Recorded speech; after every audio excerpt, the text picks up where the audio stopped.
Welcome to the Tank Magazine podcast. This is Josie Mitchell. Today, I'll be talking to Mike J., a writer and thinker on the cultural history of mind-altering drugs. His most recent book is about mescaline, which he calls the world's first psychedelic, and we're going to be talking about the book today. I thought maybe what we could start by doing is maybe you introducing a little bit about your previous book. That's a sort of nice introduction to the broader topic. Maybe start by talking about that. So what is High Society about? High Society started life as an exhibition that I curated with the Wellcome collection. By that time I'd written 2 or 3 books about the history of mind-altering drugs, and so I worked with them curating a big exhibition there, and I wrote an illustrated book to go with it. And the idea of High Society was to take a big kind of panoramic look at drugs, which is a subject that normally kind of gets boxed into this sort of little ghetto. But as soon as you start looking at the use of mind-altering drugs through history and across different cultures around the world, it really opens it up. And there was more than just what you might first expect. So coffee is one of the things that the book covers, right? Which I find really interesting because we're all doing that. We're all taking that one all the time. Yeah, it's a funny one. I mean, I say mind-altering drugs, and I suppose the scientific term is psychoactive drugs. But when we use the word drugs in that sense, we're not really talking about all psychoactive drugs. You don't say a cup of tea is a drug. You don't say a glass of Chardonnay is a drug. So basically, we use the word drugs for the sort of the bad things, the kind of sort of cocaine and heroin and ecstasy or whatever. But as soon as you take this step back and look at it in different cultures around the world and through history, you can see that this dividing line between, what's legal and what's illegal, isn't really a very central one. Yeah. You don't have to go back very far into American history, to find that, times when alcohol was illegal. Alcohol, of course, is illegal in plenty of parts of the world today. And at the same time, if you'd gone into a pharmacy in Victorian London, you'd have found cocaine and heroin and cannabis for sale on the shelves. And I think we'll touch on that later. I'm really interested to think about that in relation to mescaline as well, because it has this sort of, as you write about, the Christian morality that gets wound up in its use and how that's extended. Maybe what we could start by doing is maybe talking about why, sort of having gone from this panoramic look at many different drugs, you decided to write a book specifically about this one, mescaline. I think mescaline is a story that, opens up in amazing ways. I was surprised when I was writing it. I said I was writing a book about mescaline, and everyone went, "Oh, wow, cool!" And I couldn't quite work out what bells it was ringing for people. I mean, it's a drug that nobody has really taken these days. You don't really find it, but it's kind of famous, I think, largely because of Aldous Huxley and The Doors of Perception, which was the book that he wrote about his first mescaline experience in 1954. And that's usually in the story of drugs, that's kind of the beginning of the psychedelic era. That's kind of the story where everything starts. What's so interesting about mescaline is that that's pretty much the end of mescaline's story. I mean, already by that time, it's being replaced by a new drug that's just come out of the laboratory then called LSD. But in fact, mescaline before then, it was, it had been kicking around in Western science and art and sort of avant-garde since the end of the 19th century. So it's kind of a way of writing about, what psychedelic drugs were like before we had the concept of psychedelic before we had this tidy little pigeonhole to drop it into. There's sort of lots of threads we can go further into, but I almost want to begin with thinking about terms, because it's like what actually is mescaline? Mescaline is it's an alkaloid, so it's a drug compound that you find in plants, and very strangely, in the case of mescaline, you find it in nature only really in cacti. So it has a kind of deep history going back, firstly with the San Pedro cactus, which is a mescaline-containing cactus that grows in the Andes, and there's a very long history of its use there. And the other cactus, which is more famous, is the peyote cactus, which grows in Mexico and in bits of Texas. And it was from the peyote cactus that mescaline was first isolated by some chemists, and then for the whole first half of the 20th century, explored very, very widely, by scientists and by artists and ethnographers and, people approaching it from all kinds of different directions, before what we think of as, the modern psychedelic era began. I guess people take the cactus as an extract, so I think people might boil it down or do other various ways of extracting the content, versus what I might think of as a more modern way of doing things, which is a sort of like crystalline extracted version. When does that shift happen? Very much so. It's a really important shift, and it happens exactly 100 years ago. We are in the centenary year. It's a wonderful time. So 1919 was the year that a chemist called Ernst Speth in Vienna University synthesized mescaline in the laboratory for the first time. Before that, it kicked around in science since the 1890s, but mostly in the form of extracts and tinctures, and it was all a bit confusing because the botany of the cacti took a long time to sort out. But once 100 years ago, mescaline was this white crystalline powder that you could get out of the laboratory, and that pharmaceutical companies started selling as a research chemical.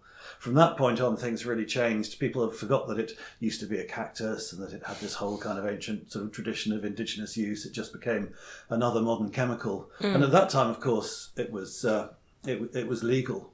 So that's the other thing about mescaline's history unfolding when it does. For most of that time, it's a legal compound. It's not an illegal drug. It's sort of made properly illegal in the 60s, pretty much after everyone stopped using it. One thing that I really enjoy about the book, and I'd love to hear maybe you talk more on, is this situating mescaline, LSD, to a certain extent, maybe psilocybin, in the context of the 60s. Or what is it about the 60s that we so associate with this quote-unquote psychedelic? Yeah, it's interesting to look back at that moment now, because Aldous Huxley's Doors of Perception was very important. But only a year before he wrote that, Huxley was kind of like most people, assumed that drugs were sort of dope, this kind of terrible poison that was kind of used by a few sort of wacky bohemians and sort of maybe, criminals and psychopaths, and psychiatrists, of course, were interested.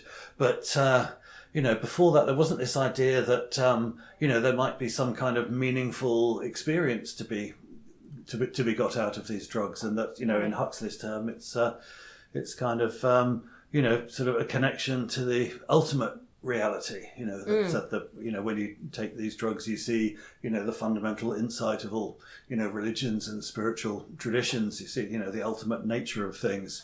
So I think from that point on, in the sort of mid-50s, people took these drugs before. If you think about psilocybin mushrooms, for example, they were around and people took them mostly accidentally.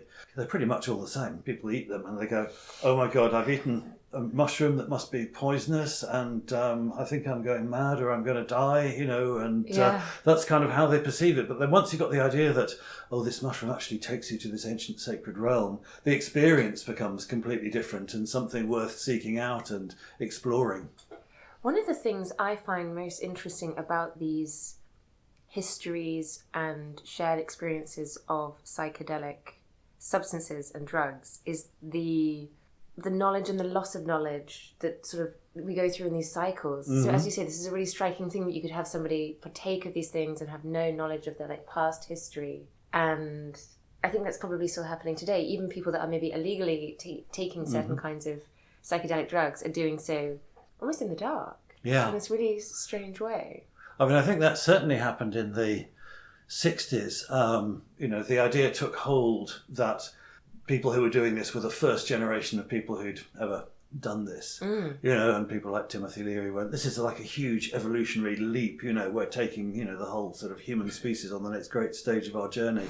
Whereas sort of decades before, you can find, particularly in the case of mescaline, there are, in the 1920s, scientists all over Europe taking it and giving it to people and recording all their trips and hallucinations, and then having the idea that it would be great to give it to artists and see what they painted, and that's all happening. And then they're also, giving its mescaline to intellectuals who like sort of Jean-Paul Sartre and Walter Benjamin, so mescaline had the psychedelic experience there had really been thoroughly explored, and that's, I think, completely forgotten in the 60s because there's such a rhetoric of novelty in that 60s generation. So an enormous amount of knowledge was lost or kind of ignored. And I think these days there's much more information around. You can go online and search things, and in a way that there wasn't before the internet. There is good information out there, but there's also enormous numbers of kind of urban myths and sort of misunderstandings and general confusion, which I think is partly just to do with the fact that drugs are still illegal. One of the things that you describe in these earlier civilizations and their relationships to things like mescaline is folded into the societal system, so it sort of serves a sort of civic function. Yeah. And that's something I find really interesting in relation to what might be going on now with a re-evaluation of how psychedelics might function. So there's, as I understand it, a sort of medical return to the possibility that these drugs could be used by our society for positive therapeutic effects. I wondered what you thought about that process, whether you feel optimistic about it or what your opinion is, essentially. Yeah, I mean, I think a lot of this is a kind of cultural conversation we're having at the moment. We're moving from, what was the sort of cultural assumption that psychedelics are things that were really, really bad for you and kind of, gave you sort of freakouts and nervous breakdowns. We're trying to get from there to the idea that that psychedelics might actually be, good for your mental health and part of, our whole dialogue at the moment about well-being and so on. And we're trying to find a language to do that in. And I think, that's the conversation we tend to have these days in the language of sort of science or medicine. So it's people say, science now proves that, psychedelics are really good for your brain. That's kind of the way in which people sort of adjust their opinions. One of the things that's really interesting about mescaline, and one of the reasons I wanted to write this book, is that certainly the way I've framed it, about half the story unfolds in kind of indigenous America, in the Andes, in Mexico, and particularly with the sort of Native American Plains Indians. And about half the story is to do with mescaline, the drug, and Western modernity and science and so on. And it's really interesting to put those two, to balance those two against each other. I think they're very, very different in their assumptions. And when you have the experience, it's not about this is the drug effect. The drug is only one part of, this ritual that's going on all night. So I think, we've got more interested in that now, and there are lots of kind of, shamans or neo-shamans, doing ceremonies for Western people. I still think there's kind of a fundamental difference there. When we, take a sort of a pill or some mushrooms, or, we have a lot of freedom to choose what that experience is. Am I taking this as a scientific experiment to see what it does to me? Is this a sacrament? Am I taking this so that I can have a spiritual experience? Or, why don't I just take this and make some art? Or, I'm going to take this with my friends at the weekend and we're going to go out to Hampstead Heath or some beautiful place and enjoy it. Those are, we're still making that choice. And even if the choice that we make is we're going to take it in the way that a sort of Native American shaman would take it, we're still making that choice. Whereas I think in indigenous cultures, it is what it is. There's only one way of taking it, which is the way that everybody's always taken it, taking you right to the heart of your culture, and it's associated with so many other things. Yeah. So in a way, we have a freedom to choose what we're doing. But the flip side of that maybe is that we feel that we lack a certain authenticity. Whatever framework we try and put it in, it's like that's a choice that we're making. If we can pretend it's a sacrament, but is it really? So I think that's I think just the whole way that we frame the experience and what we think we're doing is quite different. There's that sort of awful cliche of the gap year student who goes and tries ayahuasca or something, and there's this very perceived lack of authenticity, right, or superficial engagement with something quite sacred to another culture. Yeah, a lot of media coverage, but it's kind of quite a small number of people who are doing sort of trials with, therapeutic trials with psychedelics. And it always seems to involve a doctor and a patient being on their own in a sort of little room, and the patient has to put headphones on and kind of eye shades, and then they're given this carefully sort of measured dose, and they have to listen to the right sort of music. And, it's all very mediated, and it's kind of done to you. And I think these things they've always had the quality. Taking psychedelics is something that you do that's risky, and there's a bit of an ordeal, and I think that's partly where power comes from. So I think I can see why people would go to the Amazon, and if you're suffering from depression, or if you're feeling mentally unwell, or kind of socially disconnected, it's very powerful to say, well, I went to the Amazon and I took this incredible sort of hallucinogenic potion with this shaman, and I was kind of spiritually dismembered and put myself back together again, and now I'm a new person. That's a much more powerful story than, well, I went to see my doctor and they changed my medication and they upped my dose a bit and I'm feeling better. So I think in a way it is inauthentic, but in another way, people are really putting themselves out there, and I think they're getting a benefit from that sort of medical science can't give them. Yes, I hear what you're saying, and I guess there's a question there about holistic science as well. When you talk about the chemical inside of the mushroom or inside of the cactus, you remind me of, I think, Michael Pollan, not just the most recent book on psychedelics, but also in his books like Botany of Desire. Or the Omnivore's Development, where he's sort of, his big thesis is about this nutritionism, taking the chemicals out of foods and really simplifying what might be a very complex interaction within the foodstuffs. I don't know, whole foods more generally. And this sort of... Yeah, is it the same kind of drinking a juice as it is eating the original apple or orange? Yeah, precisely. And that we think that we sort of cracked... It always reminds me of that scene in The Matrix where they're like eating this special formula and it's been designed perfectly and it's got everything the body needs. And there's this idea that we can sort of clock actually and refine down to these chemical distinctions what the body needs or what all the foodstuffs will provide. It sounds to me like you have this slight skepticism with the ability to comfortably put hallucinogens in the medical system. Clinical context. Yeah, I do have some skepticism. I should make clear my skepticism is not about the psychedelics.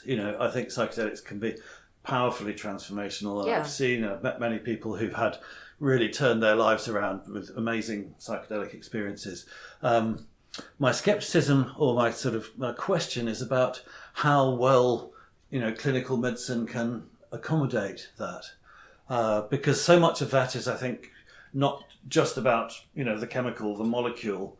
It's about what psychedelic people call set and setting, the context in which you're taking it and your expectations. And I think, people learnt in the 1950s and 1960s that if you just give, patients some LSD and put them in a sort of room on their own for hours, they have a terrible time. Nobody's trying to do that anymore. Nobody's going to argue that, there's something about the LSD molecule which magically transforms the brain and makes you better. I mean, this is about opening you up to kind of, sort of deeper therapeutic engagement and talk therapies and so on. But all that stuff, that's exactly what, clinical medicine is designed to screen out. Everything has to go through a placebo trial, which is all about separating out what's called the sort of extra pharmacological, elements. So that's kind of what a drug is in our modern terms. It's something that just works as a chemical independent of what's happening all around it.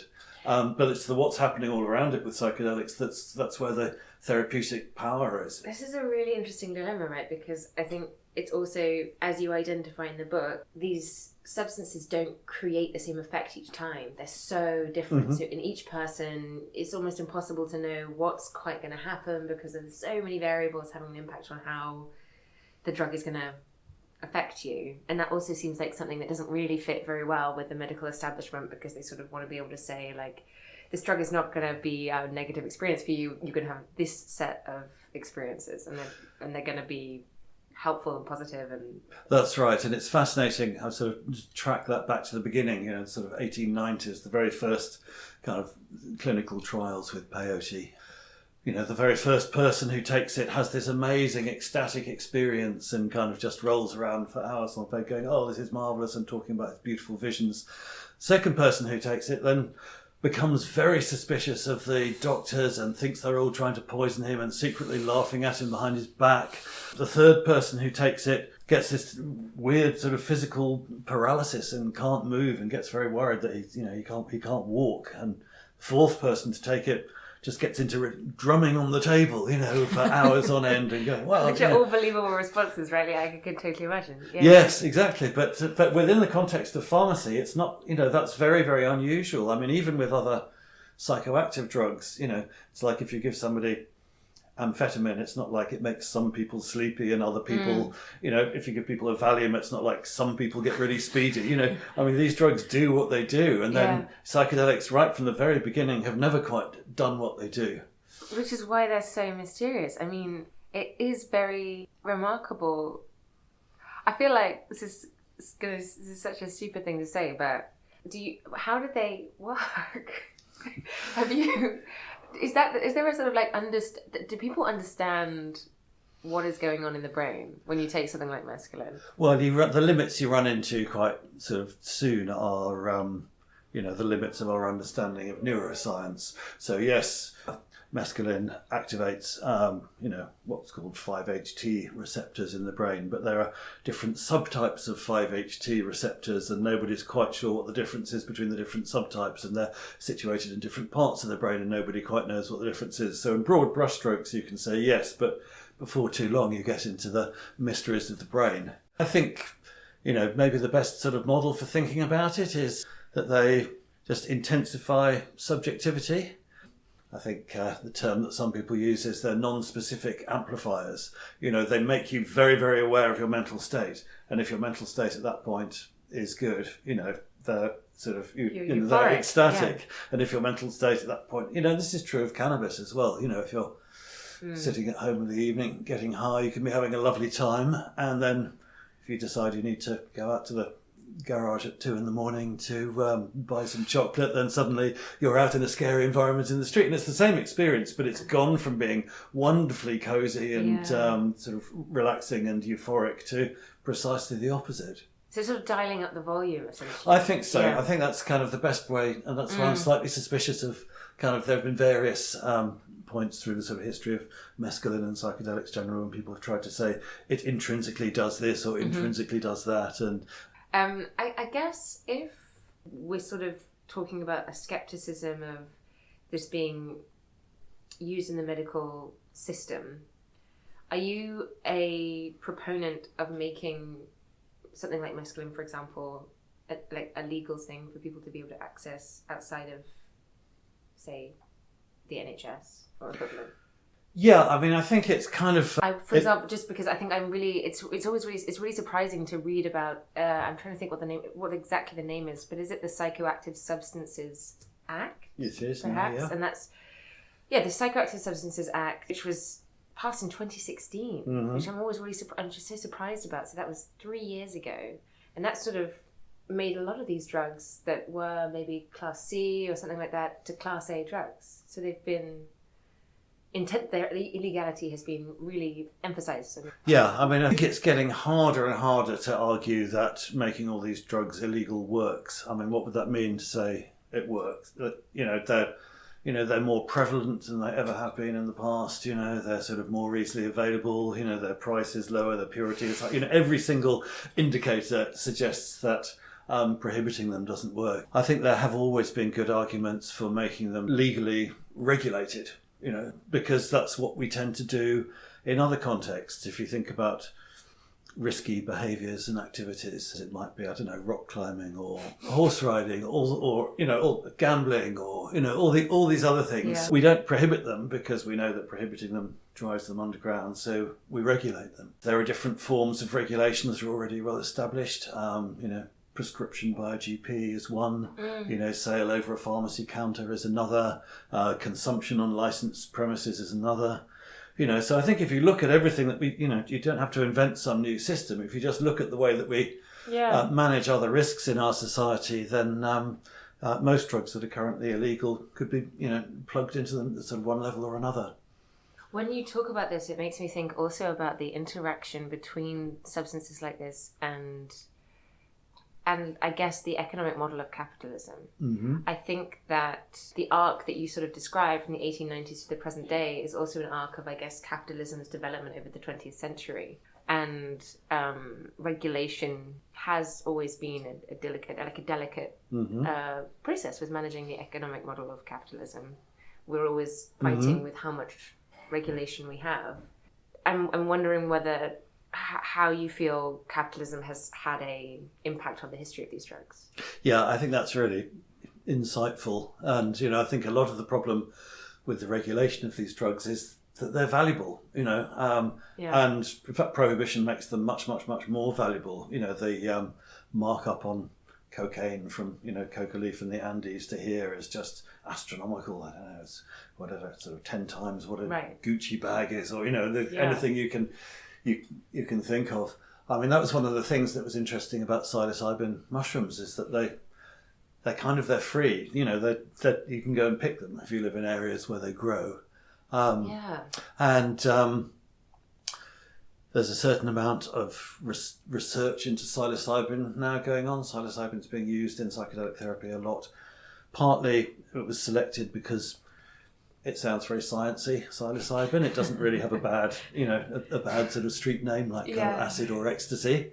And then there's, lots of people now developing it as a medicine, and it's incredibly expensive at the moment if you want kind of laboratory psilocybin for trials. But then, we just heard last week in Denver in Colorado, the use of psilocybin containing mushrooms has been depenalised. It's not actually been legalised, but it's been, the police aren't prosecuting it anymore. Not that they were much before. So it's kind of legal. So you think then, if mushrooms were legal, that would collapse that entire kind of big pharma, industrial capitalist model of, making psilocybin into an, artificially kind of rare and expensive medication. But I think that in a way the choice is, once you've got a sort of mature, established illicit drug market that we have, one option which is kind of ambitious, I think, in terms of government, which is, okay, we're going to figure out how to regulate these, and we're going to, come up with sort of a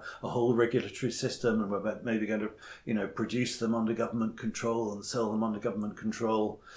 Or the other option is, we're going to talk tougher and tougher about how terrible and evil these drugs are, but at the same time we're cutting police budgets and we're not actually going to enforce it. I think that's what we've got here, is this enormous widening gap between the political rhetoric and the reality that nobody's very interested in closing. And I think that wide gap is just an invitation to corruption, so for police and law enforcement, basically they're not bothered, but if there's somebody they want to get, they can always get them under the drug laws. There's always kind of, so I think good governance is about bringing the rhetoric and the practice together.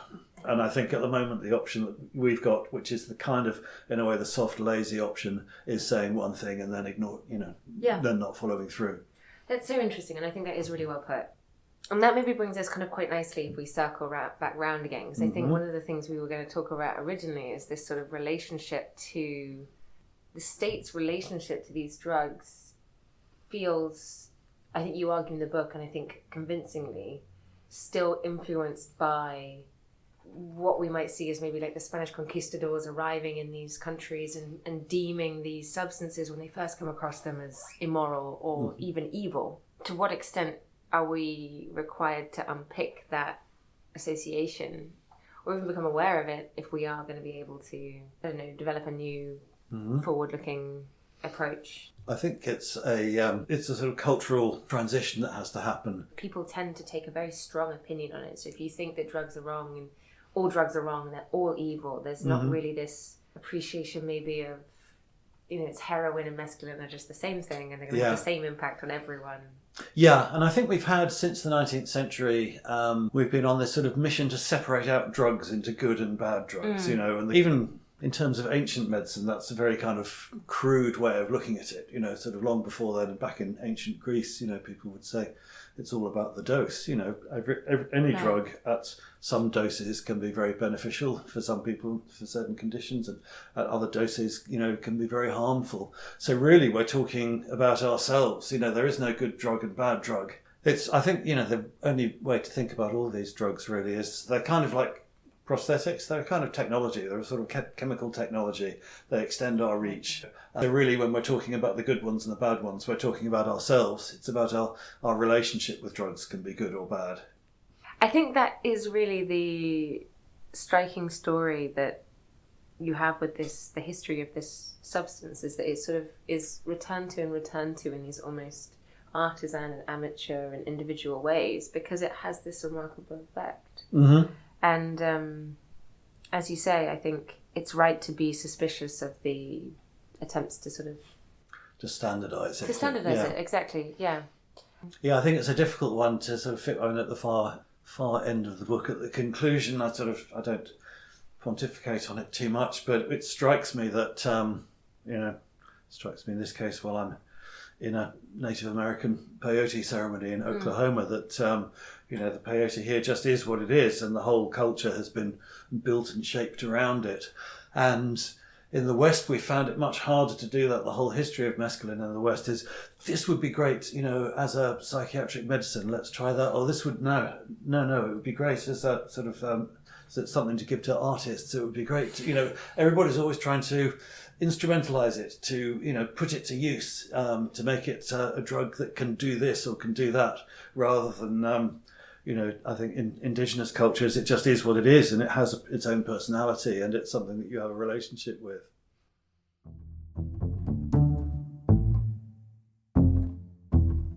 To hear more podcasts from Tank, subscribe on iTunes or follow us on SoundCloud. The theme music for this podcast is taken from Waiting Games by Kate Simcoe and the London Electronic Orchestra.